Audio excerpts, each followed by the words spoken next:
क्या आपको जाने में आपत्ति तो नहीं? Would you mind going? क्या आपको पूछने में प्रॉब्लम तो नहीं? Would you mind asking? क्या आपको डांस करने में प्रॉब्लम तो नहीं? Would you mind dancing? क्या आपको एक्सप्लेन करने में प्रॉब्लम तो नहीं? Would you mind explaining? क्या आपको रिपीट करने में प्रॉब्लम नहीं? तो see, today we are going to learn use of mind. So headline would be use of mind, MIND. Use of mind. Mind can be used in different ways.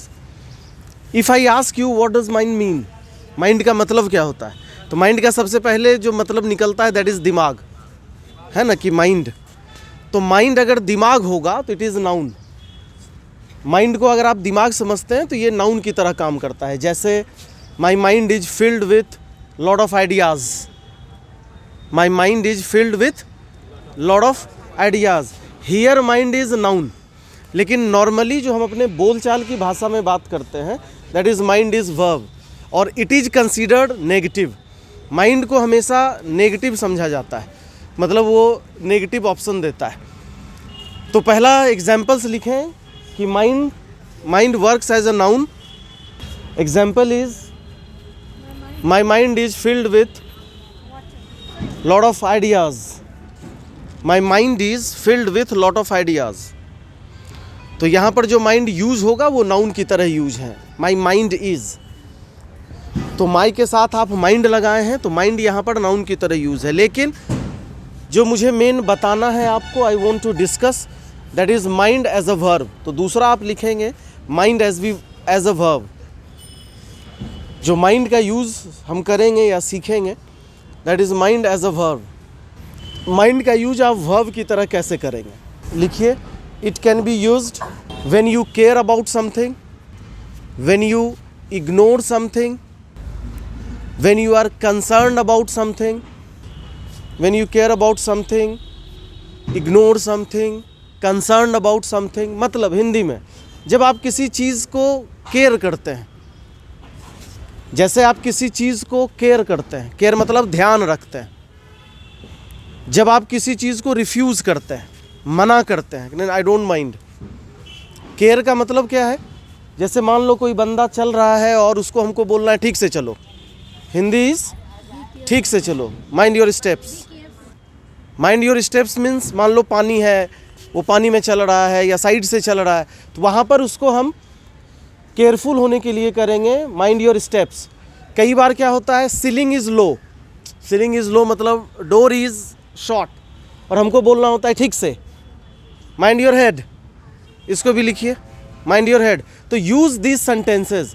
कई बार हमको समझ में नहीं आता है कि अब हमको बोलना है कि बच के चलो, तो वहाँ हम कैसे यूज़ करेंगे. तो आपके सर में चोट ना लग जाए, आपके सर में चोट ना लग जाए, तो उसकी इंग्लिश क्या होगी? Mind your head. और माइंड योर लैंग्वेज तो आप समझते ही हैं वही है माइंड योर लैंग्वेज. अरे ठीक से बात करो, क्या बोल रहे हो. तो that is mind your language. उसी तरीके से mind your steps, mind your head. Steps means आप कई स्टेप्स लेते हैं, हेड में तो एक ही हेड होता है इसलिए ऐसा नहीं लगेगा. स्टेप्स में है कि आप कई स्टेप्स लेंगे, इसलिए माइंड योर स्टेप्स. हेड में क्या है कि आपके पास एक ही हेड है, इसलिए माइंड योर हेड्स नहीं हो सकता, mind your head. But language, मैं लैंग्वेज इसलिए लास्ट में बताया कि आपको ज़्यादा क्लियर समझ में आ जाए. तो माइंड योर लैंग्वेज. हाँ, नेवर माइंड भी बोलते हैं, है तो नेगेटिव ही है ना, कि कभी नहीं, नेवर माइंड. हाँ, नेवर माइंड मतलब मुझे कभी बुरा नहीं लगता, मैं कभी बुरा नहीं मानता. सेकेंड वन इज़ जब आप रिफ्यूज़ करते हैं. रिफ्यूज़ मतलब मना करते हैं आप. जैसे I don't mind sitting here, इसको आप रिफ्यूज़ कर रहे हैं, मना कर रहे हैं चीज़ को. जैसे किसी ने आपको कहा do you mind sitting here, do you mind sitting here, क्या यहाँ बैठने में आपको कोई प्रॉब्लम? आप उसका आंसर देते हैं आई डोंट माइंड सिटिंग हियर, मतलब आपको यहाँ बैठने में कोई दिक्कत नहीं है. और माइंड ऑलवेज ब्रिंग्स V4. इसमें कभी भी आप ऐसा नहीं बोल सकते कि I don't mind to sit here, this is wrong sentence. अगर आप यह बोलते हैं कि I don't mind to sit here, ये गलत सेंटेंस है. आपको बोलना होगा I don't mind sitting here. अब एक स्ट्रक्चर में लिखवा रहा हूँ, उसको ध्यान से लिखना है. अगर डोंट का यूज़ कर रहे हैं तो दूसरा सेंटेंस प्रेजेंट में होगा. जैसे example, I don't mind if I sit here, मैं अगर यहाँ पर बैठ जाता हूँ तो मुझे कोई प्रॉब्लम नहीं है। तो आई डोंट माइंड के साथ आप सिट का यूज़ कर रहे हैं, प्रेजेंट में है, आई सिट हियर। लेकिन अगर इसको हम वुड से बनाते हैं और किसी से पूछते हैं तो ये प्रेजेंट पास्ट हो जाता है। मतलब इसका स्ट्रक्चर लिख लो, if plus subject plus don't mind plus V4, next sentence simple present, next sentence simple present. जैसे I don't mind if I go there, but दूसरा वुड यू माइंड, दूसरा एग्जाम्पल लिखना है। आप मना तो नहीं करेंगे अगर मैं बैठ जाऊं। अब यहां पर अगर वुड यू माइंड से आप बना रहे हैं, उसका स्ट्रक्चर लिखिए, would you mind plus if plus subject V2। Would you mind के साथ सिंपल पास्ट का यूज होगा, ये हमेशा ध्यान देना, यही चीज़ सीखना है आपको। डोंट माइंड के साथ सिंपल पास्ट और वुड यू माइंड के साथ सिंपल प्रेजेंट, डोंट माइंड के साथ सिंपल प्रेजेंट और वुड यू माइंड के साथ सिंपल पास्ट लगाना होगा। जैसे would you mind if I sat here, seat का V2 सैट, ये आपको ध्यान देना है। जैसे किसी से पूछ रहे हैं, अगर हमको बोलना है आप बुरा तो नहीं मानेंगे अगर मैं यहाँ बैठ जाऊँ, would you mind if I went from here, आप बुरा तो नहीं मानेंगे मैं यहाँ से चला जाऊँ। जैसे मैं एक सेंटेंस लिख रहा हूँ, इसको दोनों से बनाना है आपको, डू यू माइंड से ही बनाना है और वुड यू माइंड से बनाना है। लिखिए, आप बुरा तो नहीं मानेंगे अगर मैं अपना सेलफोन यूज़ कर लूँ, तो डू यू माइंड से बनाएंगे तो सिंपल प्रेजेंट। जैसे do you mind if I use receive my cellphone, जिस सेंस में हो। लेकिन अगर वुड यू माइंड बना रहे हैं तो would you mind if I used V2, if I used my cellphone और if I received my cellphone. लिखें, चलो नेक्स्ट लिखें, would you mind plus V4, और मैं बार बार बोल रहा हूँ माइंड के साथ V4, would you mind plus V4। दूसरा ये लिखिए फिर से, would you mind plus possessive adjective plus V4। लिखे, पहला क्या लिखवाया था मैंने, would you mind plus V4। दूसरा क्या लिखा, would you mind plus possessive adjective plus V4। अब पजेसिव एडजेक्टिव क्या होता है, नोट करके इसको लिख लो साइड में। पजेसिव एडजेक्टिव का मतलब माई, योर, हिज, हर, देयर, ये सारे पजेसिव एडजेक्टिव हैं। तो वुड यू माइंड V4 का एग्जाम्पल पहले समझते हैं, फिर would you mind plus possessive adjective V4 समझते हैं। तो वुड यू माइंड V4 का एग्जाम्पल लिखिए, when you tell ask oblique देके, व्हेन यू टेल ऑब्लिक देके आस्क somebody, और when you request somebody to do something, we use would you mind V4। जब आप किसी से रिक्वेस्ट करते हो, पूछते हो, बताते हो कुछ करने के लिए, तो आप would you mind V4 का यूज़ करते हैं। जैसे अगर आपको मेरे से कुछ रिक्वेस्ट करना हो कि सर क्या आप एक गाना गाएंगे, would you mind singing। जब आप किसी दूसरे से रिक्वेस्ट कर रहे हैं तो हमेशा ध्यान देना है, would you mind V4 का यूज़ कब करेंगे, जब आप किसी दूसरे को बोलेंगे कुछ करने के लिए, रिक्वेस्ट करेंगे। जैसे किसी को बोलना है वुड यू माइंड, थोड़ा हटे आप, would you mind moving V4। मेरे को बोलना है कि सर थोड़ा पढ़ाएंगे आप, मेरे को बोलना है, मेरे से रिक्वेस्ट करेंगे। English would be would you mind teaching us.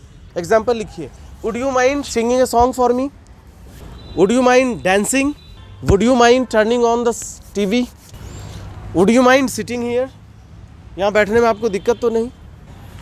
These all were the examples of would you mind plus V4। Now would you mind possessive adjective। possessive adjective के साथ कैसे बनाओगे, इसको आप बनाएंगे जब आप when you take permission from somebody, when you take permission from somebody, or when you request, when you take permission from somebody। इसका ध्यान देना है, from somebody, किसी और से जब आप परमिशन लेते हैं। And when you request somebody to give permission, when you request somebody to give permission, पहले वाले में क्या था कि उसी से रिक्वेस्ट कर रहे हैं करने के लिए, इसमें क्या था कि परमिशन आपको लेना है।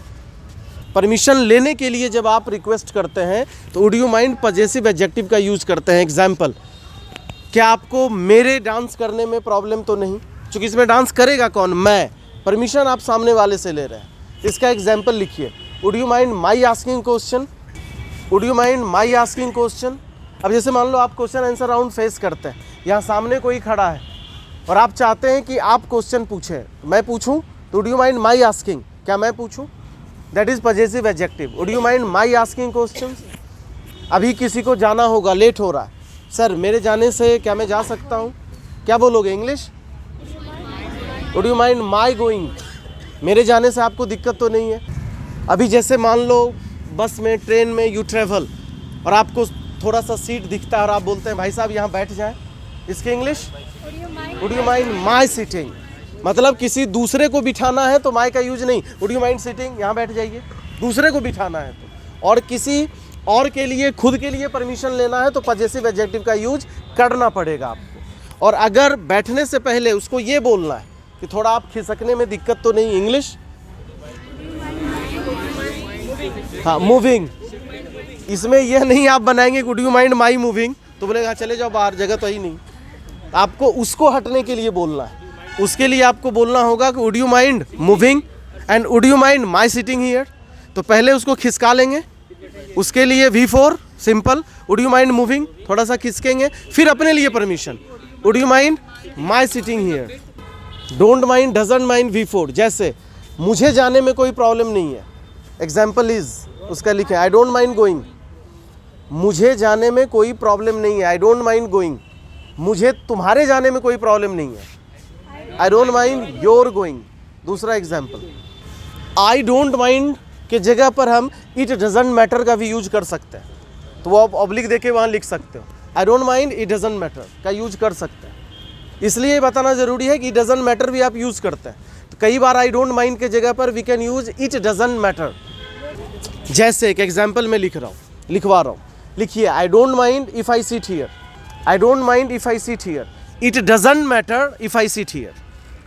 मुझे कोई प्रॉब्लम नहीं है अगर मैं यहाँ बैठ जाऊँ, it doesn't matter if I sit here. तो आई डोंट माइंड के जगह पर इट डजंट मैटर का यूज़ हम कर सकते हैं। It doesn't matter if I go, it doesn't matter if you ask. तो आई डोंट माइंड के जगह पर इट डजंट मैटर का भी यूज़ होता है, but I don't matter, I doesn't matter का यूज़ नहीं करें, ये ध्यान देना। या इट डजंट माइंड नहीं होता, इसका भी ध्यान।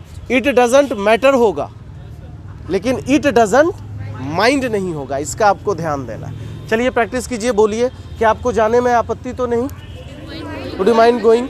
क्या आपको पूछने में प्रॉब्लम तो नहीं, वुड यू माइंड आस्किंग? क्या आपको डांस करने में प्रॉब्लम तो नहीं, वुड यू माइंड डांसिंग? क्या आपको एक्सप्लेन करने में प्रॉब्लम तो नहीं, वुड यू माइंड एक्सप्लेनिंग? क्या आपको रिपीट करने में प्रॉब्लम नहीं? क्या उसके आने पर कोई प्रॉब्लम आपको? He is coming, would you mind he is coming? क्या उसके पूछने पर आपको कोई प्रॉब्लम? मेरे दोस्त के क्लास अटेंड करने में आपको कोई problem? Would you mind my friends attending? Possessive ये भी होगा। जैसे राम के जाने पर आपको कोई आपत्ति, राम्स गोइंग, ये भी पजेसिव में आएगा, राम एपोस्ट्रोफ एस। क्या राम के जाने पर आपको कोई आपत्ति? Would you mind Ram's going? क्या मेरे पढ़ाने में आपको कोई आपत्ति? क्या आपको पढ़ाने में कोई आपत्ति? Would you mind teaching? इस सेंटेंस में क्या आपको पढ़ाने में कोई आपत्ति? Would you mind teaching? लेकिन मेरे पढ़ाने में कोई आपत्ति? Would you mind my teaching? उसके पूछने में कोई प्रॉब्लम? मुझे कोई प्रॉब्लम नहीं है उसके पूछने में, आई don't mind he is asking, I don't mind he is asking. मुझे जाने में प्रॉब्लम नहीं है, आई डोंट माइंड गोइंग। मुझे जाने में कोई प्रॉब्लम नहीं है, आई डोंट माइंड गोइंग। मुझे तुम्हारे जाने में कोई प्रॉब्लम नहीं है, I don't mind your going, I don't mind your going.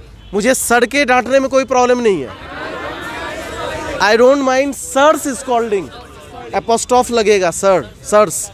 मुझे सर के डांटने में कोई प्रॉब्लम नहीं, आई डोंट माइंड मुझे डांटने में कोई प्रॉब्लम नहीं, आई don't mind scolding, I don't mind scolding. मुझे डांस करने में कोई प्रॉब्लम नहीं। क्या आपको डांस करने में प्रॉब्लम होगी? Would you mind dancing? क्या आपको डांस करने में प्रॉब्लम होगी?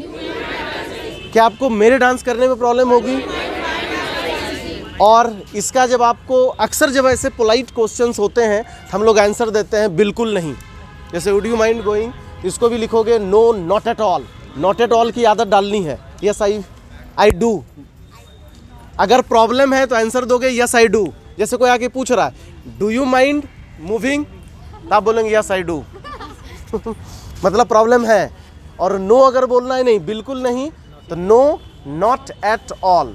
तो पॉजिटिव अगर बोलना हो कि यस मैं माइंड करूँगा, ठीक, उसके जाने में प्रॉब्लम तो नहीं, would you mind he is going.